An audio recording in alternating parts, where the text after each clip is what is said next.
Most hunger isn't sudden. It starts quietly, in the back of your mind, the shadow at the edge of every thought. The platform descends.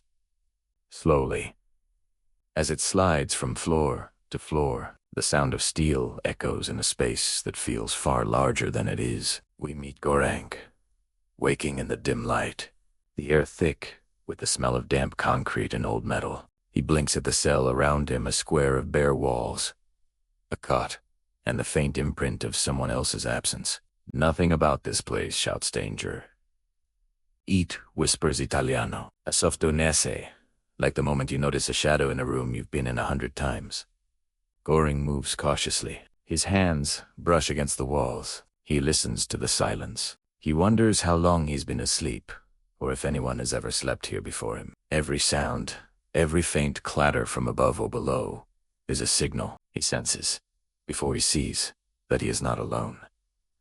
The first encounter is quiet. Tremogasi, older, measured, a man whose presence carries a weight heavier than words. They exchange nothing at first, just the slow study of each other's posture.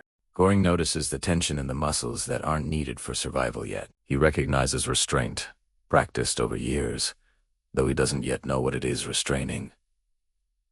Days pass, or perhaps hours. Time feels compressed, stretched at once. The platform comes. Food, already picked over, a fraction of what it once was.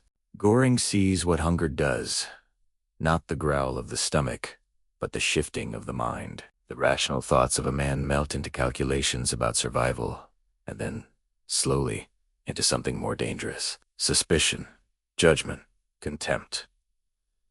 Even when he does not speak, he feels it, the silent measures of worth, the quiet bartering of morality. It isn't immediate, the realization that this place changes people. It creeps in through subtle interactions.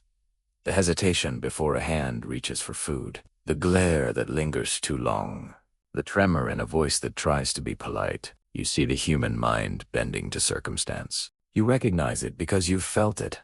The part of yourself that adapts first, thinks second, and judges constantly. The escalation is quiet, but relentless. A missed ration, a stolen morsel, a fleeting thought. If I don't take it, someone else will. Small choices become impossible decisions. No one tells you the rules. You learn them through the eyes of others. The hierarchy is invisible until enforced by instinct. And instinct, in hunger, is ruthless. Midway, the perspective shifts. Goring begins to see the system itself, the structure, not just the people within it. It is not merely floors and cells, steel and food. It is human nature given form. The platform is a mirror. At this, a measure of what we do when the safety nets vanish, and all that remains is the next layer of survival. And in that reflection, he sees not just others, but himself. The hunger, the fear, the impatience, all of it mirrored back. Descent brings a revelation. The cruelty is not in the individuals, but in the design. And yet, the individuals still choose. They act. They abstain. They betray. They help. And each action carries a weight that grows as the platform drops. Floor by floor, deeper and deeper. You feel inevitability, the natural consequence of choices. And yet it is never forced. It unfolds like a slow sigh in the lungs of the building. In the final levels, clarity arrives in silence. Goring understands what the experiment is, what it asks, and what it reveals. The solution is not a shout, not a plan, not vengeance. It is restraint, compassion, and a decision that carries the weight of all floors above and below. The camera lingers on his eyes, the reflection of steel, food, remnants, and a human truth too large to summarize. The platform rises again, or falls, or maybe it stops entirely. You are left with the echo. Hunger is not merely physical. It is structural.